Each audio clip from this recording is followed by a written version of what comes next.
Hello everyone and welcome back to the channel. Today we are diving into a truly fascinating topic, insect metamorphosis and the hormones that control it. Have you ever wondered how a tiny caterpillar transforms into a beautiful butterfly? Well, it's a process where old larval tissues are broken down and completely replaced by a brand new population of cells. And as insects grow, they have to shed their old exoskeletons to make way for new ones. A magical process we call molting. Let's explore how this happens. When it comes to insect growth, there isn't just one way to do things. In fact, there are three main developmental patterns. Let's break them down together. First up, Ametabolous Development. Think of this as the direct route. These insects don't have larval stage at all. When they hatch, they emerge in a pro-nymph stage, fully equipped to break out of their eggs. After a quick transition, they just look like miniature versions of the adults. They mold and grow larger, but their overall shape stays the same. A great example of this is the springtail. Next, we have Hemimetabolous Development. This is a more gradual metamorphosis. When these insects hatch, they briefly become pro-nymphs before shedding their cuticles to become nymphs. If you look closely at a nymph, you might even spot tiny wing rudiments. With every molt, they mature a little more until their final mold transforms them into winged, sexually mature adults known as imagos. Can anyone guess an insect that does this? If you guessed grasshoppers or true bugs, you're absolutely right. Finally, Holometabolous Development. This is the dramatic transformation we are most familiar with. These insects skip the pro-nymph stage entirely. Instead, they start as larvae like caterpillars, grubs, or maggots. They grow through several growth stages called instars. After their final instar, they undergo a metamorphic molt and turn into a pupa. Inside that pupa, incredible things are happening. Adult structures are forming to replace larval ones. Eventually, they emerge as beautiful adults like butterflies, flies, or beetles. Isn't nature amazing? Now, let's talk about the holometabolous insects in a bit more detail. How exactly does a caterpillar turn into a butterfly inside that pupa? It all comes down to programmed cell death and something called imaginal cells. Inside the larva, there are two teams of cells. The larval cells do the everyday work of keeping the juvenile insect alive. But waiting patiently in tiny clusters are the imaginal cells.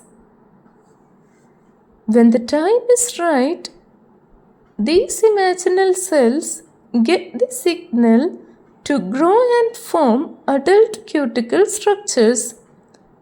like the wings, legs, antenna, and eyes, it's like having the blueprint of an adult hidden inside a baby. Let's zoom in the fruit fly leg. To really understand this, let's look at the leg development of a fruit fly. In newly hatched larvae, these imaginal discs look like tiny thickened spots on the skin. By the time the larva reaches its third instar stage, just before it pupates, the leg disc has folded itself up into a concentric shape. It actually looks a lot like a coiled up Danish pastry. When the pupation begins, the center of this pastry telescopes outward to form the furthest part of the leg, like the claws, while the outer cells form the base of the leg. It's like unfolding a portable telescope. Who is directing the traffic? Of course, all of this complex folding and growing doesn't happen by accident. It is highly coordinated by a team of genes and hormones. At the center of our leg disc, these cells secrete high concentrations of two crucial signaling molecules, wingless and decapentaplegic. Depending on how close a cell to these signals, different genes are turned on. Cells getting a strong signal form the claws. Those getting a moderate signal form the middle of the leg, and those getting a weak signal form the base. It's a beautifully precise map. But wait, there is a catch. Even though the cells know what they are supposed to be, they won't actually transform without a final green light. That green light is a molting hormone called 20-hydroxyacetosone. This hormone pulses through the insect, telling the cells to stop dividing, change their shape, and actually build the adult leg. Building the wings. Before we wrap up, we have to talk about the wings. In a fruit fly, the wing imaginal disc is the largest of them all, containing around 60,000 cells. The growth of the wing is controlled by a gradient of signaling proteins which activate a specific transcription factor called MAD. As the insect grows, specific genes like Apterus and vestigial interact to define the top and bottom of the wing, eventually activating our old friend, the wingless gene, which helps the wing extend and take its final shape. So, to sum it all up, insect metamorphosis is an incredibly complex and highly choreographed dance of destroying old cells and building new ones, guided by genetic maps and hormonal signals.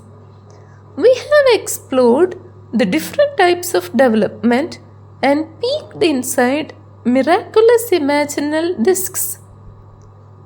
In our next video, we will dive even deeper into the specific hormones that control this whole process. Thank you so much for learning with me today. If you found this video helpful, please hit that button, subscribe for more biology deep dives, and let me know in the comments which insect transformation you find the most fascinating. See you in the next one.